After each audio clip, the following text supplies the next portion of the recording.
और मोबाइल की लड़ाई हमारी असली लड़ाई नहीं है। हमारी असली लड़ाई है न्यूनतम वेज की। ये तो आती जाती चीजें हैं। हमारी असली लड़ाई है पेंशन की। हमारी असली लड़ाई है ग्रेच्युटी की। ये हमारी मेन फोकस लड़ाई है सामने में, हमारी प्रमोशन की। दूसरा हम बात कर रहे थे 175 रुपए और 50 रुपए की। उसके बाद 85 में 80 से बाद 85 में बढ़ा, 175 से बना 250 रुपया और 50 रुपए से बना 90 रुपया। पहली बार जब हमारा 250 से 500 हुआ, जब हमने 10 दिन का पड़ाव दिल्ली में किया, दिन रात। ऐसे ऐसे सिचुएशन में कोई गर्मी की छुट्टी नहीं, सर्दी की छुट्टी नहीं, कोई मैटरनिटी लीव नहीं, कोई मेडिकल लीव नहीं। आज आप मेडिकल लीव भी जहां लड़ रहे हैं वहां ले रहे हैं। आज भी यूपी में 4,500 ही मिलता है। जो नहीं लड़ रहे हैं 10 टुकड़े हैं, दुकानें चला रही हैं, रीलें बना रही हैं। एक बहन जी तो रोज ही रील बनाती है और हमारी सारी बहनें उसको भेजती हैं। उसको लाखों रुपया रील से ही कमा रही हैं और उसका सपना पूरा कर रही है। मोदी का रील से भी कमाई होती है। जम्मू कश्मीर के हालात ऐसे हैं। अभी हम जम्मू कश्मीर में गए, वहां भी आंगनवाड़ी वर्कर हेल्पर को बहुत कम मानते हैं। सिर्फ 500 रुपया स्टेट गवर्नमेंट का यूटी बनने के बाद कुछ भी नहीं है। बड़े लंबे लंबे आंदोलन हमारे कर्नाटक के अंदर। मैं ग्रेच्युटी की बात करूं, 38,000 वर्कर हेल्पर ने 42 घंटे बेंगलोर जैसी सिटी को बंद किया, जहां पे 42 मिनट बंद करना मुश्किल है। 38,000 हेड काउंट महिलाओं ने, मिनिस्टर वहां पे आई, डायरेक्टर, सेक्रेटरी, सब। जब तक सीएम ने मीटिंग बुलाई नहीं माने। सीएम ने कैबिनेट की मीटिंग बुला के, कैबिनेट की मीटिंग करके ग्रेच्युटी का ऑर्डर फाइनल किया, हाथ में ड्राफ्ट की कॉपी दी, तब जाके बेंगलोर खुला। ऐसा नहीं कि जब जाम का दे दिया, आधी बहनें रात को चलेगी, सुबह तक 100-150 ही बची तो उनको उठा के अंदर बंद कर देंगे नायब सैनिक। तो संकल्प करके बढ़ना है आगे। अब हमारा ग्रेच्युटी का ऑर्डर 2022 का है, उसको हमें पहले क्लेम देना है। अभी तक तो मुझे नहीं लगता कि हमने क्लेम के फॉर्म भी भरे होंगे। हर प्रोजेक्ट लेवल पे जो आंगनवाड़ी वर्कर हेल्पर रिटायर हो गई और जो आज से 10 साल पहले भी रिटायर हो गई, 20 साल पहले भी रिटायर हो गई, अगर वो मर भी गई तो उसके बच्चे भी क्लेम के हकदार हैं। ये सुप्रीम कोर्ट के ऑर्डर में क्लियर लिखा है। जो ग्रेच्युटी एक्ट है 1972 है ना, 72 ही हमें लगता लिखा है, 72, उसके तहत जो आपकी लास्ट सैलरी है उसकी 15 दिन की कितनी तनख्वाह बनती है और आपने कितने साल काम किया है, उस नियम के तहत जितना आपका बनता है। पहले आपको जितनी आज तक बहनें रिटायर हुई हैं ये काम लेके जाना चाहिए, उनका लिस्ट बनाना चाहिए प्रोजेक्ट वाइज और फिर उनसे प्रॉपर क्लेम का फॉर्म भरवाना है। उसकी लिस्ट अपने पास रख के अधिकारी यूनियन के नाम ले लो। कोई जरूरी नहीं है कि एक एक आंगनवाड़ी वर्कर के नाम ही रखो। उसके बाद वो कुछ नहीं करेंगे, 1 महीने के बाद फिर लेबर डिपार्टमेंट में असिस्टेंट लेबर कमिश्नर के यहाँ जाना है और फिर उसके बाद उसको राज्य में कलेक्ट करे, फिर राज्य की कमेटी डिसीजन लेगी उसको क्या करना है। कोर्ट जाना है, लड़ना है, मिनिस्टर से मिलना है, प्रेशर डालना है, सीएम पे करना है, जो भी करना है, पर पहले ये काम होमवर्क आपको करना होगा।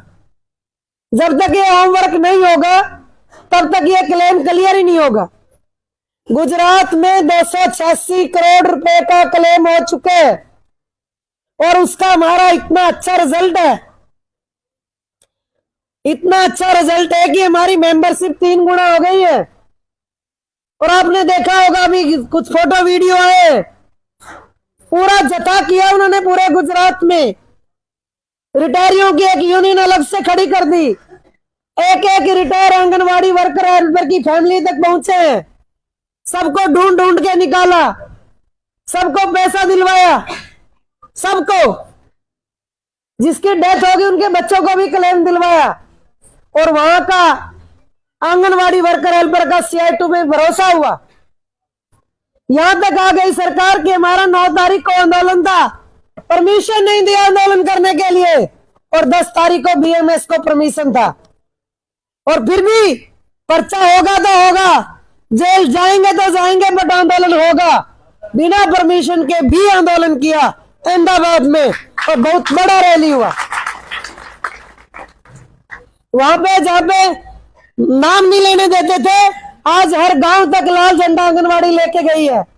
और आंगनवाड़ी ने आशा को भी बनाया है, और अब मिड डे मील भी बना रही है। वो भी बोल रहे हैं हरियाणा की तरह एक स्कीम वर्कर का बड़ा लामिसाल बड़ा रैली करना चाहते हैं, बहुत बड़ा।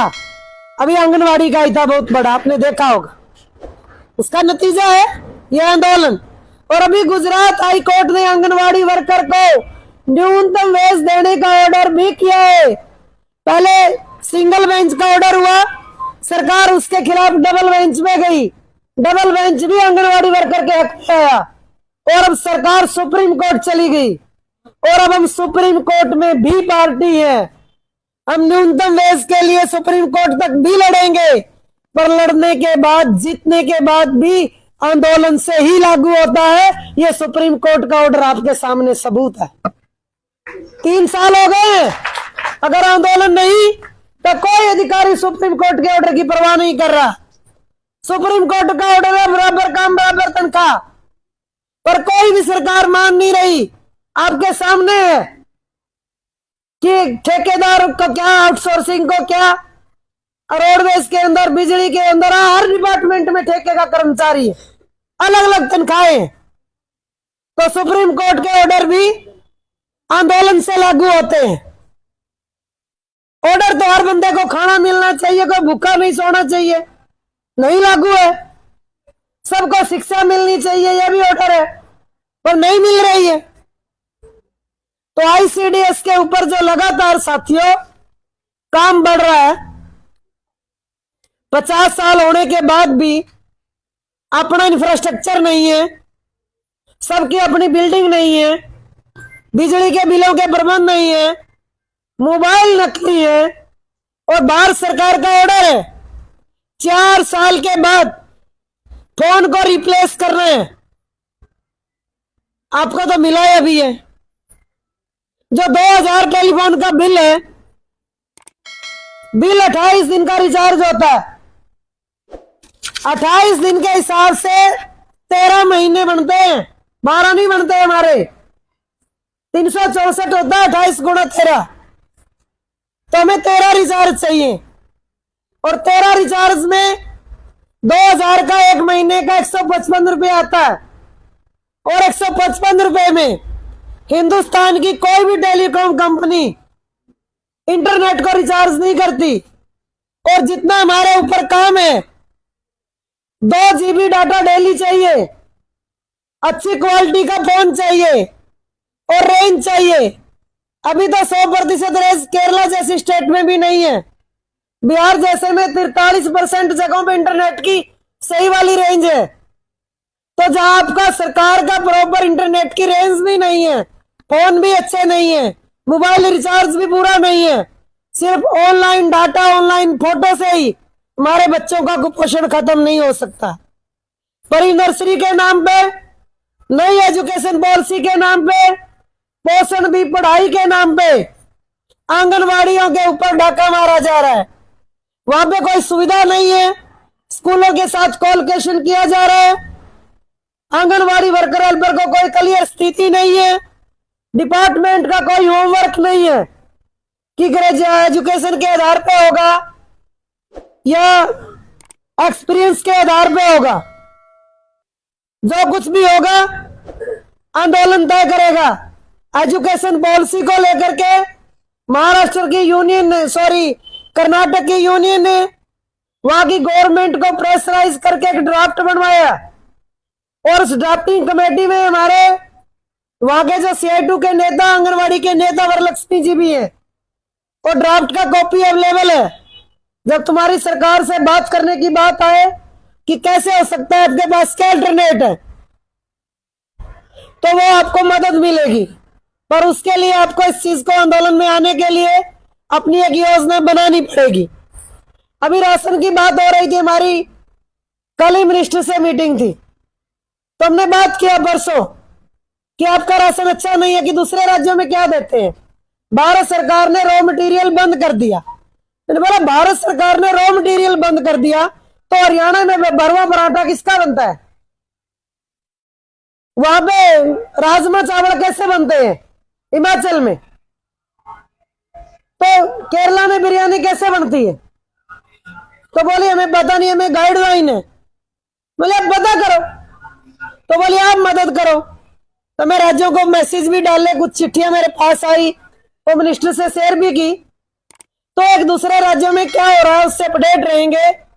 अपने राज्य के नेताओं से जब बात करोगे, गवर्नमेंट से बात करोगे, एक दूसरे राज्य का उदाहरण दोगे, तो उसमें क्या आपकी छवि भी जाती है कि आपका संगठन पूरे देश में है, आपके पास पूरे देश की जानकारी है, आप सक्षम हो अपनी बात रखने के लिए, आपकी बात में दम है, आप हवा में किले नहीं छोड़ते हो, आपके पास तर्क है।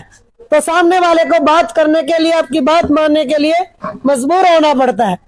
तो साथियों, अभी जो हमारा आंदोलन है, जो ऑल इंडिया फेडरेशन की तरफ से था 14 का, जो हरियाणा में किया नहीं है, उसके लिए मुझे लगता है हरियाणा का आप लोगों को एक डेट प्लान करके कोई और कर लेनी चाहिए। दूसरा, 1 दिसंबर से 10 दिसंबर तक सभी स्कीम वर्कर का लेकर के, क्योंकि जो सर्द सेशन आना भारत सरकार का, जो बीजेपी के मंत्री हैं उनकी डेटें, उनकी जगह, लोकेशन आपको आपकी महासचिव ने बता दी है।